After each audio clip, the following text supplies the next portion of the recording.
All right, good evening. This is Dan. I'm the host of the Snowflake Sports Podcast. Thank you for tuning in.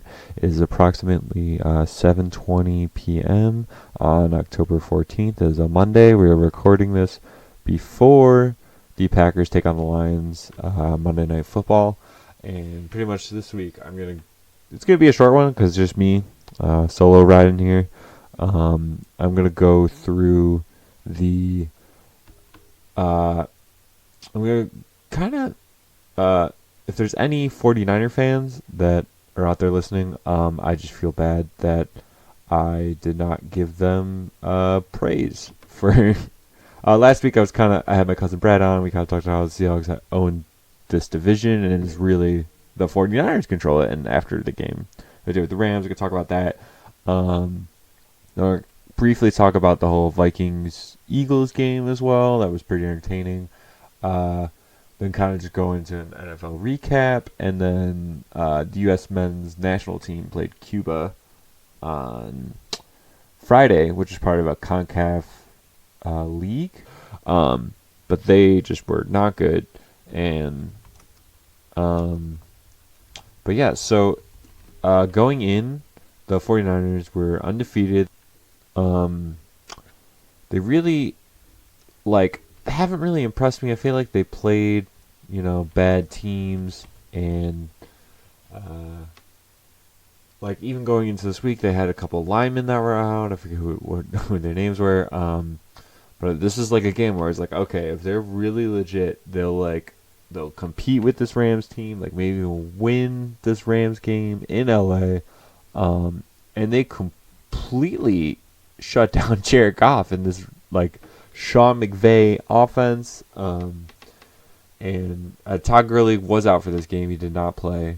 And the 49ers defense was all over the Rams offense. I don't know if you saw, I forget his first name, but Saleh, their defensive coordinator for the 49ers, was just so hype. And he was like, woo, let's go, baby. Or something like that. And he would fist pump on the ground. And he's just the most hyped coordinator right now. It kind of reminded me of that Jack Dolphins trainer or something. But so if you look at Jared Goff's stat line, you look at it, he went 13-24 for 78 yards. 78 yards.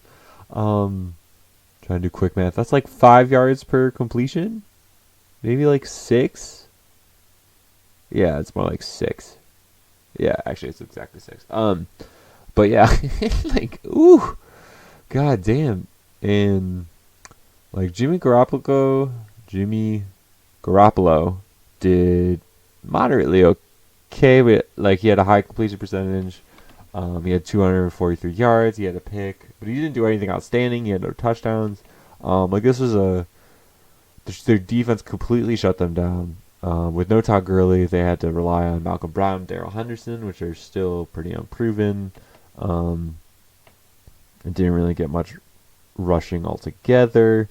Just props to you, 49ers. You signed D Ford to this 5-year, $85 million contract, and he's been pretty great. You have Nick Bosa back on your defensive line. They just can stop anyone, and this is, I kind of want to go back and retake my hot take that Sean McVay is overrated. And I said this before. I never said this out loud. I was kind of ashamed of it because, of course, he's great and he could run all these personnels. But you're seeing this with Zach Taylor out in Cincinnati, who is a protege of Sean McVay.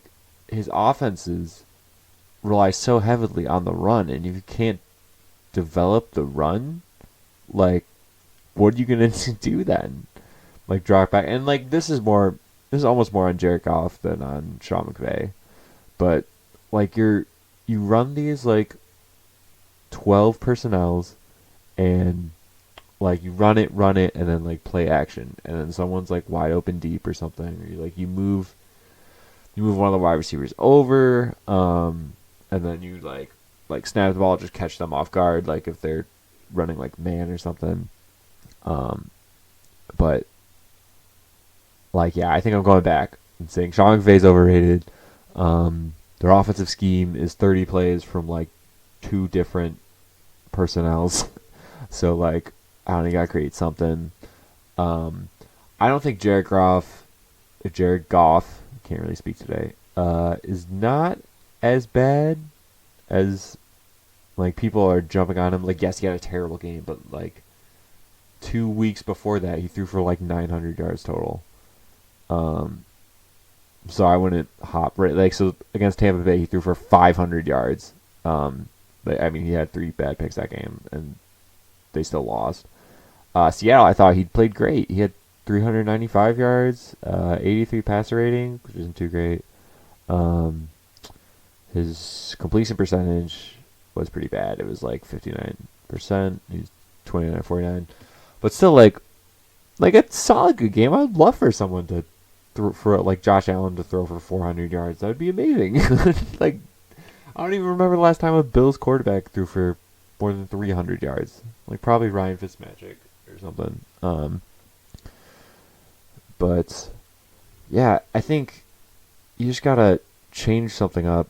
And I don't want to take this back, or I don't want to hold back on anything because the 49ers did, because they had a superb game plan. Their defense just completely smashed them, and they're really in control of this division. And if you look at who they play the next coming week, they play the Redskins in Washington.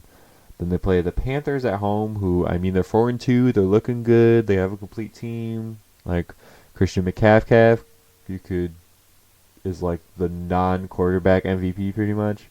Then they get the Cardinals, and then they finally get a bye, and then they get a game against the Seahawks. I believe they get maybe that's a short. No, that's a short week. Yeah, okay, never mind. So they play the Cardinals on like a Thursday. Yeah, and then they play the Seahawks at home. Okay, that's how they already had their bye. That's why. My bad. But yeah, so they don't have they could easily be 8-0 by the time they play the Seahawks, who would be their first, I want to say first legitimate check, like, because the Rams are good. The Browns are a little weird. They're up and down. I feel like the Bucks, like, they have Shaq Barrett, who is still my kind of MVP kind of player, even though he hasn't. Well, he might have got some. I didn't see if he got. They got a couple sacks against the Panthers, but I don't know if he exactly got them. But so they've had some good wins. Like you saw that Seahawks Rams game the other week, and that team looked great in that game. And so, like, they have legitimate wins. It's not like they're kind of like what the Bills have been doing and just beating up on terrible teams, or even you can legit say that about the Patriots, because they haven't, like, the best team they've played is the Bills. Like, oh my God, just the AFC East in general, their schedule is so anemic. It's incredible. But yeah, I felt bad because I left you 49ers out, and you proved me wrong. So, great win this week. You're going to pretty much go 8-0 unless you lose to the Panthers in 2 weeks. And yeah, so to go to that Vikings-Eagles game, and yeah, so Kirk Cousins looked amazing. But I don't want anyone really hyping on this Vikings offense, or just think, like, because really when you go week to week in the NFL, it's just like 1 week some team is great, and then like the next week they're just trash. And I think people are forgetting, like, when Kirk Cousins like attempts like 10 throws or something, and it's just because he's not like an elite quarterback, and you're paying him all this amount of money, paying him like $29 million a year or something, and he can't make throws. And then when he plays against an Eagles secondary, which is pretty terrible, and they're also missing some of they're missing Maddox, and that Douglas guy just got burnt by Stephon Diggs all the time, or this entire game really. And you can't take this one game and just be like, yes, this Vikings team is good. They're gonna, make the playoffs. They'll be fine. Kudos to them too. Like, the Eagles are a great team. Like, Carson Wentz is unbelievable. They have a great offense. Their defensive line is great with Fletcher Cox. They're just have a terrible secondary, and it's kind of ruining their season right now. They're kind of lucky that the Cowboys are also falling apart with them losing to the Jets. But I just don't want anyone to overhype this 1 week that, like, oh my God, Kirk Cousins is like a dude. I think most NFL fans already know that Kirk Cousins is that great. So I don't think anyone's jumping on that train. And thank God, though, that Stephon Diggs actually got some, yards or some balls thrown his way. Because he's unbelievable. Like, Adam Thielen's unbelievable. This is what kind of is bothering me, because everyone is pointing to, like, Kirk Cousins when he was on Washington and how great he was with, like, Jameson, with talent around him. So with Jamison Crowder, with Deshaun Jackson, like Garcon, and like Chris Thompson as a passing running back, but he has that talent in Minnesota. Like, you look at Cook, you look at Diggs, Thielen, like, they're great, they're awesome. So he should be thriving more, and they have to rely more on Daquan Cook. There you go, Dalvin Cook. I'm sorry, that was bad. Why do I even run a podcast? But they rely so heavily on him. And yeah. And people are going to see this like, wow, the Eagles are good. Like, this is a team that won the Super Bowl 2 years ago. Like, the Vikings are for real. You just got to think, too, that the NFC North is pretty stacked. Like, the Bears may be the worst team, and they have the best defense in the NFL. Like, the Lions look pretty well-rounded with Kerryon Johnson. Like, Matt Stafford is average, I'd say. Maybe better than average. I don't know. And the Packers look like one of the best teams in the NFL right now. They're just, like, top down. Their defense is incredible. They have Aaron Rodgers. Like, if Devontae Adams can stay healthy, like, this team looks fantastic, even though the Eagles was the team that actually beat them. But yeah, don't give in to this Vikings team and just this week by week narrative that one team is stellar when they don't. I mean, I guess it's like with the Chiefs or something. They just look incredible the first 4 weeks of the season, and then they lose the next two, kind of due to Patrick Mahomes' ankle injury. He can't run as well, but like, I think defenses are kind of solving him. They're kind of shutting him down.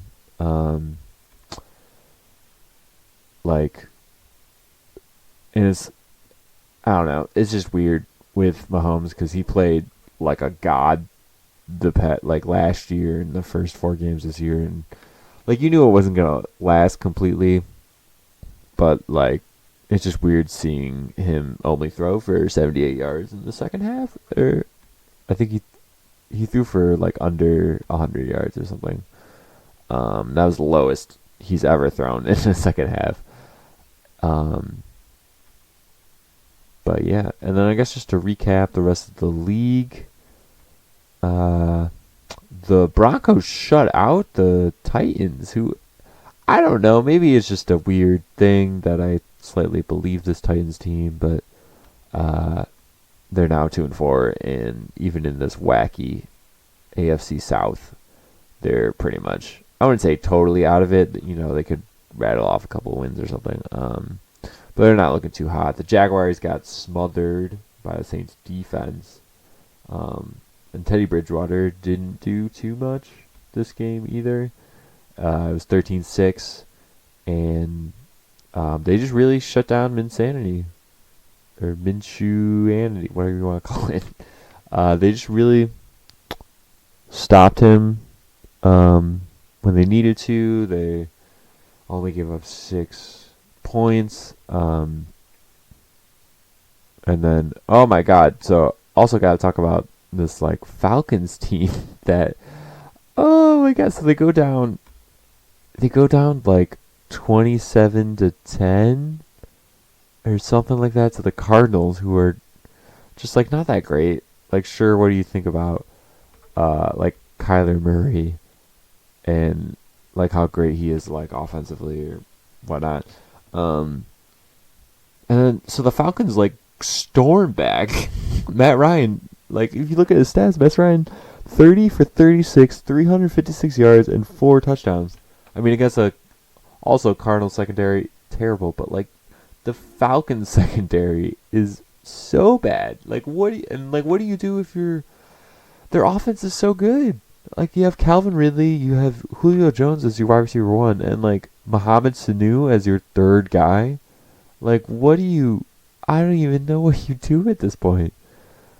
And then Austin Hooper as your tight end. You got Devontae Freedom coming out of the backfield too. Like, and then they just they just can't stop anyone. Like they gave up 53 against the Texans. They gave 34 against the Cardinals. And like so Jay Gruden was the first firee of this season from the Washington Redskins. And I just think that like Dan O'Quinn has to be next, because he supposedly got the reins for their defense, and that it was gonna be all of a sudden it's gonna be sunshine and flowers, happy days or whatever, and it just has looked awful. It's looked worse than last year, and they're like actually healthy this year. So yeah, I don't understand this Falcons team at all. I thought they'd be much better than this. And then the Jets came out of nowhere and just beat the Cowboys at home. I guess to go back to that Falcons game too, though, and like they basically tied the game, but then Matt Bryant misses the extra point at the end, so that then the Cardinals win 34-33. Like just a bad season for Atlanta. Yeah, so the Jets pull off the victory against the Cowboys. And Sam Darnold looked great. So like that 90-yard bomb that I think was the longest play in the NFL so far, he called that like off an audible. And this is like a first play after they stopped the Cowboys on a 4th and 2, 4th and 3 or something. And they just throws this bomb to Robbie Anderson. I think he's on like man coverage. There's maybe like 2 safeties, but probably not. Maybe it was just a cover 1 or something. But he just runs past the corner and he's just gone. But I'm liking that the Jets are maybe more competent than people are saying. Like maybe you should have given them more of a break for having to play their 3rd string quarterback. They don't have C.J. Mosley, who pretty much would have been the anchor of their defense. Like Jamal Adams is great. Sam Darnold is like a young prospect. Like again, also maybe I'm just giving into this weak hype, but I don't think anyone could have seen this. And I just thought the Jets were a better team coming into this season. I'm just kind of glad that they were able to, get a win against a good team. And their offense has looked so bad without Sam Darnold, and having to play. Like, is it Luke Falk? I think he's the 3rd string, because they lost Trevor Siemian in that Monday night game against the Browns. I think Luke Falk was the one that was playing during those mono games, and I don't know, they're pretty good, or maybe they're not pretty good, but like the Bills got to play them week 17. I'm not ready to write that one off yet for a win. Granted, I wasn't ready to write them off to beat the Titans, and they still beat them, not convincingly, but still absolutely smothered Mariota. All right, I think that's it in the NFL recap.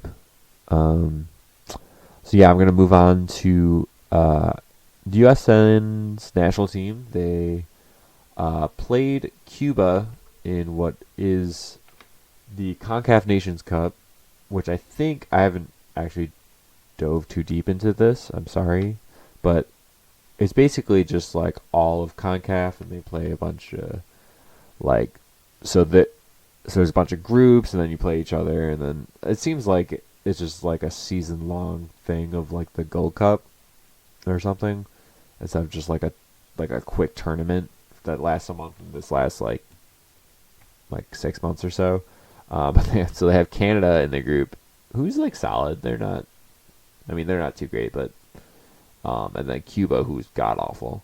And I just want to shout out because I was reading SB Nation on Friday, and Kim McCauley for SB Nation was had a great article titled "Weston McKennie is the U.S. men's national team player you should be excited about right now." And I was like, okay, like I can see that because like Pulisic's just not having a great game, and she also references Tyler Adams and Tim Way, and she kind of had these like advanced, I guess not, well, yeah, they're pretty advanced analytics, just showing how much he's improved from last year to this year. And she also points out that their manager,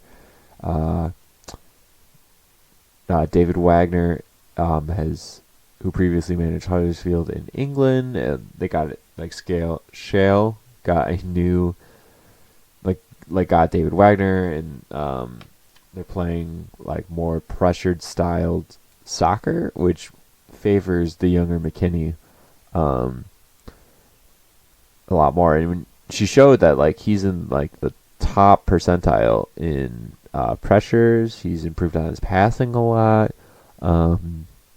He's not really exceptional in anything except for pressures. But this is, so she basically said this before the game going on Friday, and of course he scores 32 seconds in this game. Like Jordan Morris gets a cross in, and Wes McKennie he kind of like I forget if he traps or maybe one touches in. Also, shout out to Jordan Morris. He had a great game. He had like I think 2 goals, 3 assists or something. Yeah. But yeah, so just that Kim McCauley was able to call out how good Weston McKennie is you can legitimately have the question, like, is Weston McKennie the young hero that we don't deserve? You know, like, is he better than Christian Pulisic? I'm not going to go that far. I still love Pulisic, and I just think he's had a couple rough months or so. Like, trying to play on Chelsea, he plays too high, so he's not getting enough playing time. He's got to learn how to come back. And I think Taylor Twellman was on this game, and he kind of said that, like, oh yeah, Pulisic is coming too far back to get the ball. Like, he should be playing higher. But like, I hope Greg Berhalter isn't saying that to him, because like he needs to come back to get more playing time in Chelsea, to get more experience, to like translate that into U.S. men's national team. So, but man, like McKennie looked great. So he got that goal in 32 seconds. I think he got the next one in 3 minutes. I think Jordan Morris got the next one. Then Weston McKennie got the 4th one in the 13th minute. So I think he recorded the fastest hat trick in any competitive U.S. men's national team game. So, and he's looking good in the Bundesliga. Like, he plays in the center, so he's going to be more prominent. You know, like, he'll be that attacking midfielder for the most part. Or I guess was he forward this game? I don't know exactly. But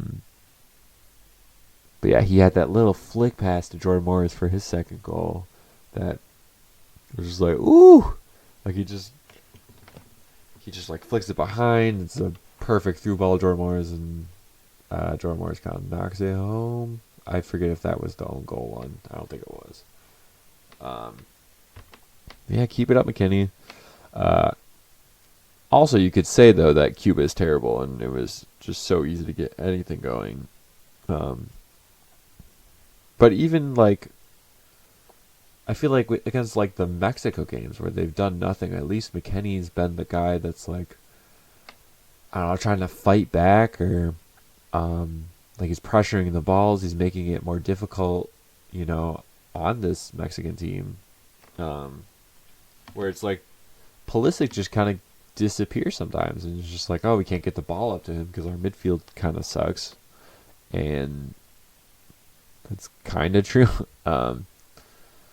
So yeah, I don't know. I think you can ask that question, that like maybe McKennie is the guy we should be looking forward to. Like maybe he's the new young gun of this upstart team. And I've kind of bashed on Michael Bradley. I don't really want to see him there. That U-Hill guy who's like 22, came from UCLA. I forget what MLS team he plays for. I mean, he looked good this game, but he just had so much time. Cuba played so far back because they were so timid and scared that he was just able to launch balls like all day to McKennie, to Jordan Morris, Pulisic, whoever you want. So, like, yeah, Michael Bradley's probably the best option now, but he's 32. He's gonna be 35 when the World Cup comes around.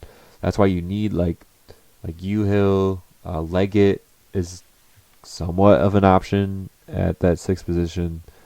I forget who. Roldan, I guess. Maybe, I don't know. It gets iffy. And in no way am I saying that Bradley shouldn't be on the team, because as they pointed out during this game too, he's on the sideline. He has so much experience. He's been on this team for like a decade at least. And he's got a lot of knowledge. I just don't think he has the fitness anymore. I don't think he can play defense at all. And I just think he's kind of inconsistent. Like sometimes you watch the passes he makes and you're like, oh my God, that's phenomenal. I love that we finally have some midfielder that can make some, deep crosses or something. But it's just like, then you see other games, he just like gives it away. And it's just like, oh yeah, he can't run either. So I don't know. I just want the younger guy. I just want them to have younger guys get all the reps, so that we don't have a 2018 letdown like we did against Trinidad ever again. So yeah, I think that's gonna wrap it up. Yeah, so the 49ers are great. Don't look too far ahead with the Vikings. And yeah, Weston McKennie, he's a real deal. Well, thank you for everyone listening. I hope you enjoyed the show, and have a great day.